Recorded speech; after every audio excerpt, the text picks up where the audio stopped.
France versus Russia. Oreshnik in the Sahel. What if I told you that Africa is no longer just a backdrop to global politics, but the stage itself?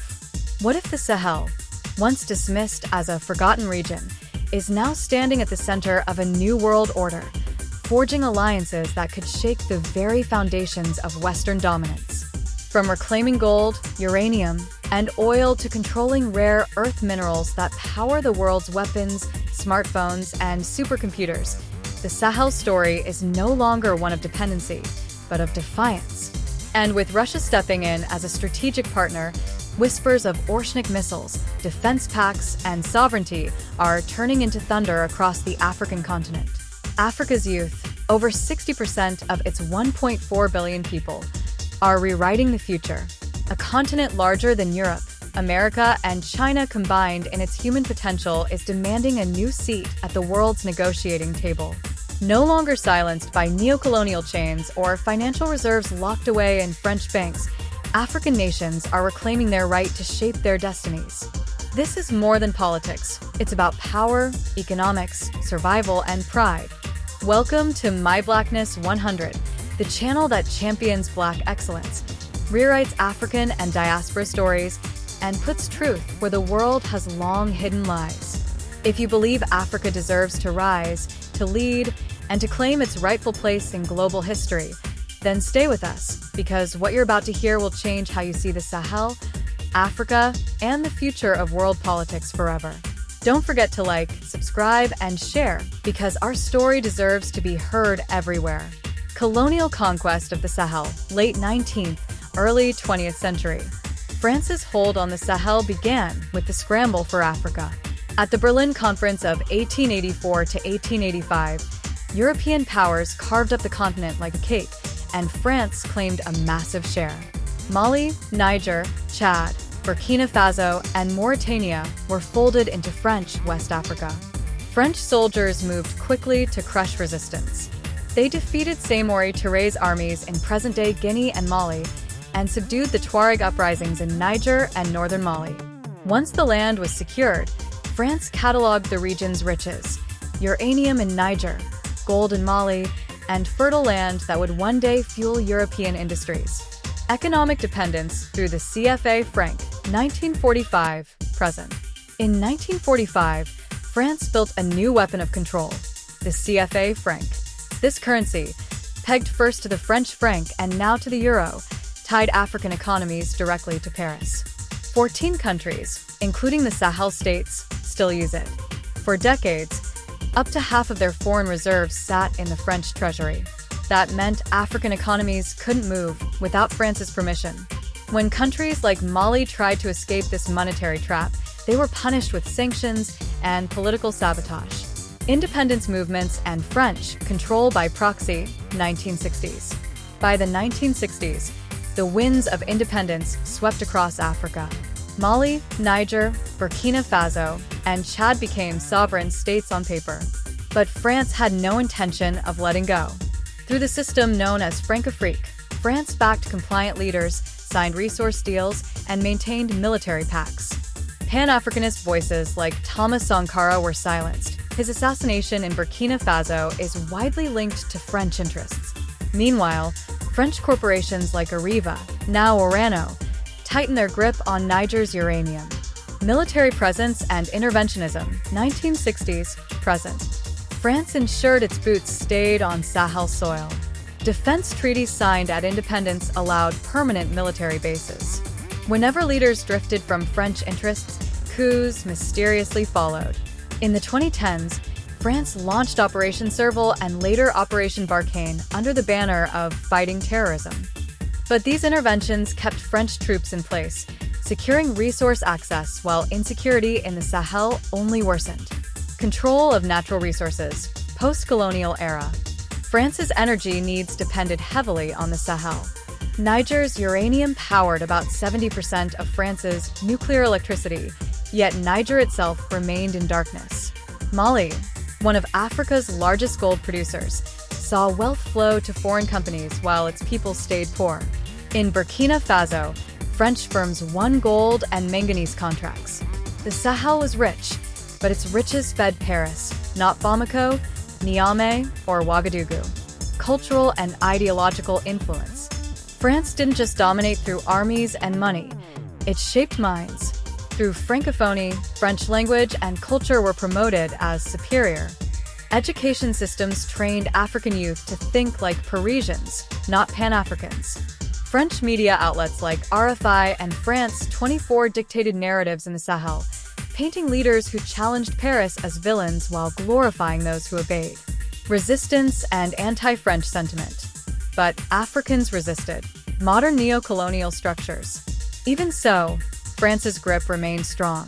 African resources were still exported cheaply, while locals lived in poverty. The so-called War on Terror became France's excuse to keep its soldiers in place. Aid, loans, and development programs were designed less to empower Africans and more to maintain dependency. The breaking point, 2020s. Then came the breaking point. In 2022, Mali expelled French forces and turned to Russia for military support. In 2023, Niger and Burkina Faso followed, each expelling French troops and cutting ties with Paris. Together, the three nations formed a confederation, aligning with new partners and boldly rejecting their old colonial master. Legacy of France's neo-colonial dominance in the Sahel. After decades of exploitation, the Sahel still suffers poverty despite its wealth. Generations of young Africans blame France for the underdevelopment of their nations. But resistance has birthed a revival. The Sahel's defiance has become a rallying cry for Pan-African liberation, inspiring movements across the continent. Benefits of the Russia-Sahel alliance. 1. A break from neo-colonial dominance. A break from neo-colonial dominance defines one of the most profound shifts in the Russia-Sahel alliance. For decades, France maintained a grip on Francophone Africa not just through military presence, but also through economic control. Sahel nations were bound by the CFA franc system, where their financial reserves were locked up in French accounts and managed in Paris. This structure forced African countries into dependency, limiting their ability to freely decide on monetary policy or use their own wealth for national development. By rejecting this arrangement, the Russia-Sahel alliance signals a turning point. Sahel states are pulling away from Western dictates and reclaiming control over their resources and economic destiny. No longer tethered to a system that primarily served French interests, these nations are choosing their own paths. It is more than just policy. It is a declaration that Africa's wealth will be used for Africans first. This step is both economic and symbolic. It represents independence from an outdated colonial framework, while also serving as a powerful marker of sovereignty and self-respect. By moving away from the financial stranglehold of France, the Sahel is opening the door to partnerships that respect African agency and prioritize mutual benefit over exploitation. 2. Military support without Western strings attached. The Russia-Sahel alliance marks a turning point in Africa's pursuit of military security and strategic autonomy. At the core of this partnership is a formal defense pact that allows Mali, Niger, and Burkina Faso to coordinate collective security strategies without reliance on NATO or French intervention. By creating a unified framework, these nations are not only asserting their sovereignty, but also laying the foundation for long-term regional stability. Russia's contribution goes beyond diplomacy. It provides advanced weapons, military training, and modern technology that empower Sahel armies to combat insurgencies on their own terms. This transfer of knowledge and equipment strengthens the capacity of African forces to defend their borders and secure their populations against terrorism and external threats. As the alliance deepens, discussions around the possible deployment of Russia's Oreshnik missile system in the Sahel add a new layer of strategic weight. Such a deployment would serve as a powerful deterrent against foreign interference, shifting the balance of power in favor of African states while giving them a stronger voice in global security matters. Ultimately, this pact is more than a military arrangement. It represents a move toward regional security integration. Instead of fragmented and isolated military responses, the Sahel states are shaping a unified defense architecture. This transformation enhances both sovereignty and deterrence, ensuring that African nations are no longer passive recipients of foreign protection but active shapers of their own security destiny. 3. Control over natural resources. Control over natural resources is becoming one of the most decisive fronts of global power, and for the first time in decades, Sahel nations are regaining command over their gold, uranium, and oil. The era of French exploitation and resource theft is being pushed aside, allowing these nations to chart a future where their wealth directly benefits their people. By reclaiming ownership, they now have the chance to negotiate fairer deals that channel revenues into schools, hospitals, and infrastructure, investments that uplift communities rather than enrich foreign capitals. But the significance of this control extends far beyond traditional commodities. The Sahel and wider African regions hold deposits of rare earth minerals, resources that are critical to the modern world economy. These minerals are indispensable for weapon manufacturing, the production of semiconductors and microchips, advanced magnets, and the cutting-edge technologies that power everything from smartphones to renewable energy systems. In fact, the direction of global technological development is being shaped by whoever controls access to these rare earths. Thus, the Russia-Sahel alliance is not just about reclaiming resources from colonial hands. It is about positioning Africa at the center of the world's technological and industrial future. Nations that secure rare earth minerals will effectively control the frontier of global progress, influencing military strength, digital economies, and emerging industries. For the Sahel, this marks an unprecedented opportunity to transition from being a supplier of raw materials for foreign empires to a pivotal player in shaping the next era of world development. 4. Multipolar world order. The world is shifting away from the dominance of a single superpower into a multipolar order, and Africa is stepping into this new balance with renewed confidence. No longer forced to bow to the dictates of the US and Europe alone, Sahel states, and Africa more broadly, now have the ability to strategically choose their partners. With Russia, China, India, and other rising powers offering alternatives, the continent can negotiate from a position of strength, ensuring its interests are heard and respected. This shift gains even greater weight when Africa's size and population are considered. Africa is the second largest continent in both area and population, home to over 1.4 billion people, surpassing Europe and rapidly approaching parity with Asia. Its geographic expanse and resource base give it unmatched strategic importance, while its booming population growth is reshaping global demographics. More than 60% of Africans are under the age of 25, representing one of the youngest populations on Earth. This youthful surge is not just a statistic, it is power. It translates into a massive labor force that can drive industrial growth, agricultural productivity, and technological innovation. At the same time, it creates a vast consumer base with rising purchasing power that global economies cannot afford to ignore. With these factors combined, Africa's claim to a greater place at the table in world dialogue, whether at the United Nations, in economic negotiations, or in shaping the rules of international trade, is undeniable. The multipolar world order provides the perfect opportunity for Africa to transform from a passive participant into an active shaper of global affairs. 5. Boost to Pan-African unity. Mali, Niger, and Burkina Faso are leading by example. Their defiance inspires other African nations to challenge neo-colonial control. Together, they are building regional cooperation that strengthens Pan-African momentum toward unity and integration. 6. Shift in cultural and ideological influence.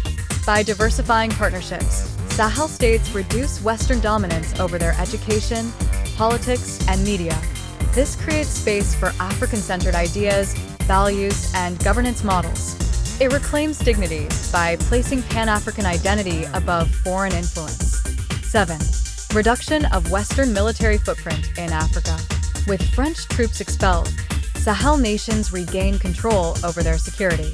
They now lead their own counterterrorism operations. This shift symbolizes the end of foreign occupation and restores pride in Africa's capacity to defend itself. 8. Strengthen position in BRICS and Global South movements. The alliance opens doors to BRICS financing, offering alternatives to IMF and World Bank loans. It also expands trade opportunities with Russia, China, and India, embedding Africa within the rising power of the global South. 9. Psychological liberation for African people. When leaders stand firm against colonial powers, people feel a renewed sense of pride. Citizens see proof that liberation is possible. This inspires resistance across Africa and builds cultural confidence in the continent's ability to shape its own destiny. 10. Rewriting Africa's global role. Africa is no longer just a playground for world powers. With the Russia-Sahel alliance, the Sahel has shifted from passive victim to active decision-maker. By setting the terms of global engagement, Africa asserts itself as a strategic actor shaping the future of world politics.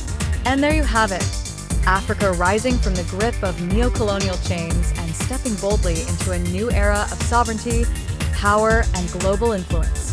The Russia-Sahel alliance isn't just about defense or resources. It's about rewriting Africa's place in world history. From controlling gold, uranium, and rare earth minerals to building strategic defense pacts that rival the West, Africa is proving it can no longer be ignored. With its booming youth population and unmatched human potential, this continent is positioning itself as the heartbeat of the multipolar world. At My Blackness 100, we are committed to telling these stories of Black excellence, resilience, and power that the world needs to hear. But this journey doesn't end here. Hit the like button, subscribe if you haven't already, and share this video with someone who needs to see Africa in a new light. Because together, we are rewriting the African and diaspora story, one truth at a time. If you want to dive deeper into the legacy of Pan-African leadership, then I invite you to watch our next video, Marcus Garvey's influence on Kwame Nkrumah. It's a powerful story that connects past struggles to today's movements for freedom and unity.